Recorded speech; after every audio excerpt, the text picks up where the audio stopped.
So the doctor then gives you the latest drug for your high blood pressure, your type 2 diabetes, or your high blood cholesterol, and you're told that you have to take this drug for the rest of your life. And by treating the symptoms of disease with drugs for the rest of your life, this is a way that the pharmaceutical companies now can make money off of you for the rest of your life.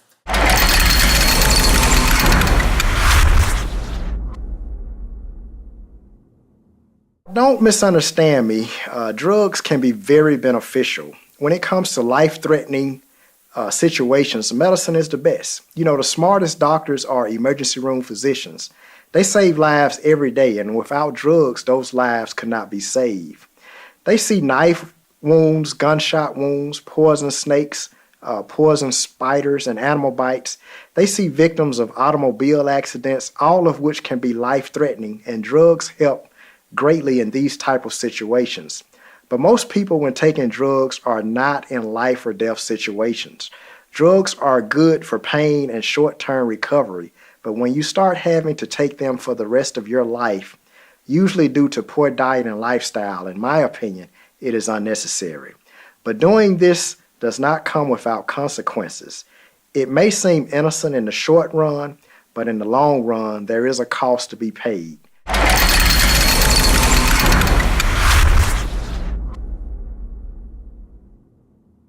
All drugs are connected to spirits, whether it be legal or illegal.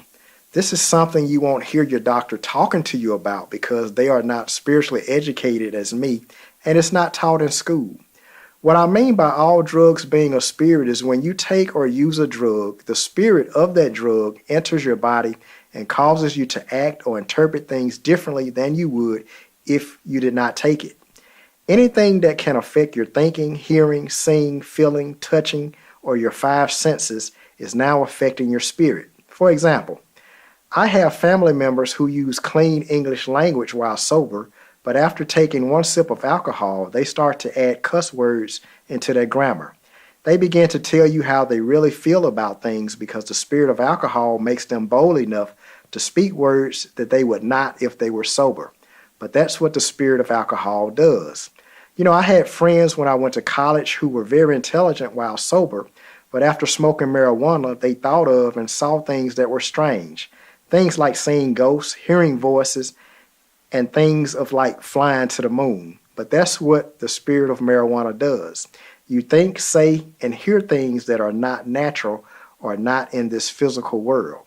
So since all drugs are connected to a spirit, every time you use or take them, depending on how strong the drug is, you tap into or you make a connection into the spiritual world.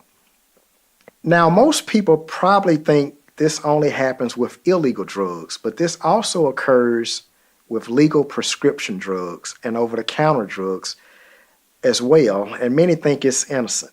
I can remember when I was in chiropractic school, I went to eat at a Chinese restaurant, and I was left with confusion, delirious, headaches, and I had visual problems. While going, I am trying to figure out what is going on with me because I am not in my right frame of mind while going home. You know, I felt high. I soon remember being taught in school that Chinese restaurants put monosodium glutamate or MSG in their food. It is a legal drug in the form of salt, and it causes the blood pressure to rise, and Chinese people use it for taste and addiction. When I got home, I went straight to bed and slept this drug off. The side effect of this legal drug for me was high blood pressure, which led to headaches, confusion, and visual problems. That was my last time eating at a Chinese restaurant. It's time to recognize that today's healthcare system is a business, and like any business, is driven by profit. The Bible describes a health-promoting lifestyle that is a perfect antidote to today's broken health system. God has designed the perfect healthcare plan to keep us healthy, and Dr. Malcolm Hill shows us how it works in God's Healthcare Plan. God's Healthcare Plan. Available online at Amazon and from HealingMinistriesPublishing.com. Get your copy of God's Healthcare Plan today.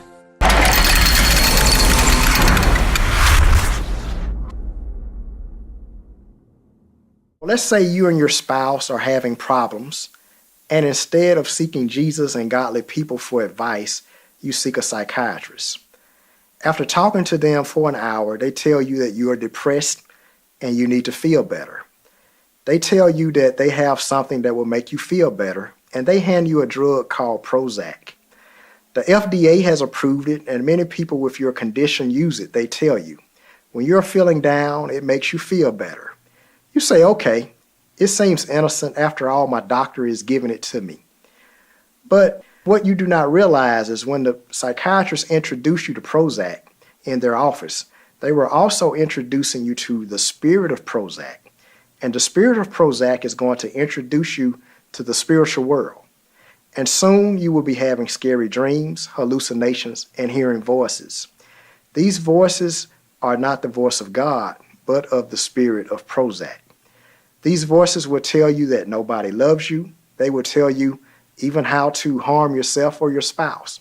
They may even tell you, to go to church and disrupt service. And eventually, the main goal of the spirits of these drugs is to get you to harm yourself or others.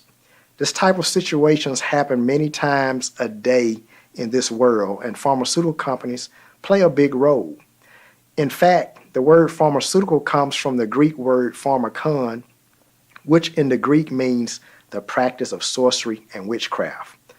When homicides and suicides are committed, find out what drug the people who committed those crimes are on. You'll be anxious to find that it's usually those people are on legal prescription pharmaceutical drugs.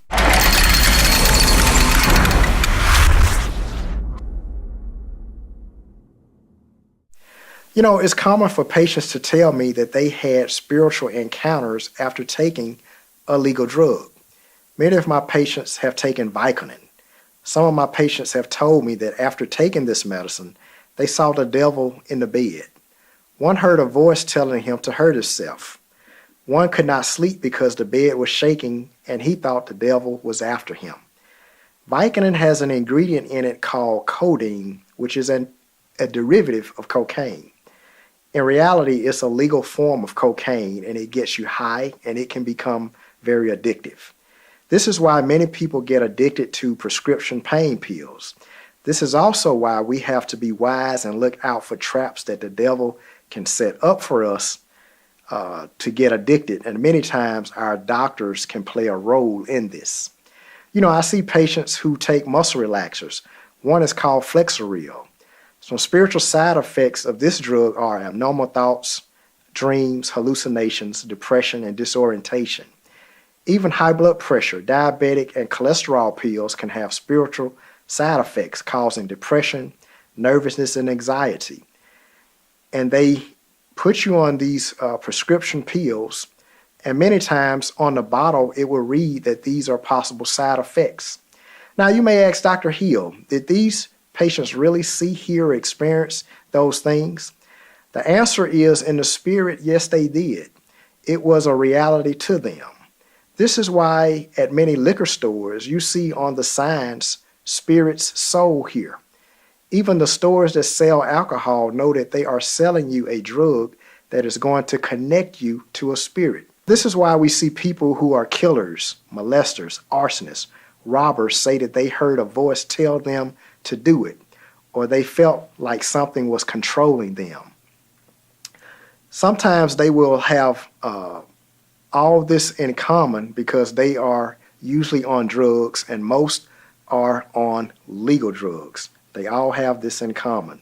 If you look at the mass shootings from Columbine, Virginia Tech, the Colorado Theater, Utah massacres, many shootings even today, that doesn't make the news about the drugs, but you will find that all the crimes will have drugs as the common denominator. These drugs introduce them to spirits that these people who committed these crimes could not handle. Drugs and spirits go hand in hand. This is why we see people like Elvis Presley, Michael Jackson, Anna Nicole Smith, Whitney Houston, Gerald Levert, Heath Ledger, and many more we can understand because they were introduced to a spirit in the form of a pill that was too much for them to handle. And usually that drug is introduced to them by their doctor. You know, the devil never gives you the entire picture. Now, Dr. Dale Robbins writes, drugs are not of God. Today in America, drug use is a cancer that has devastated our nation. Drugs are linked to virtually every criminal activity in our society. Nowhere in the history or in the Bible have drugs been used to bring people closer to God. They have always been used to bring people closer to evil and demonic powers. Satan is the evil inspiration behind the destructive nature of drugs. They are his own tools which, when people are under their influence, accomplishes the devil's goals and fulfill his wicked desires. Understanding the satanic relationship with drugs, Christians should find it easy to understand why drug use does not mix with a Christian lifestyle.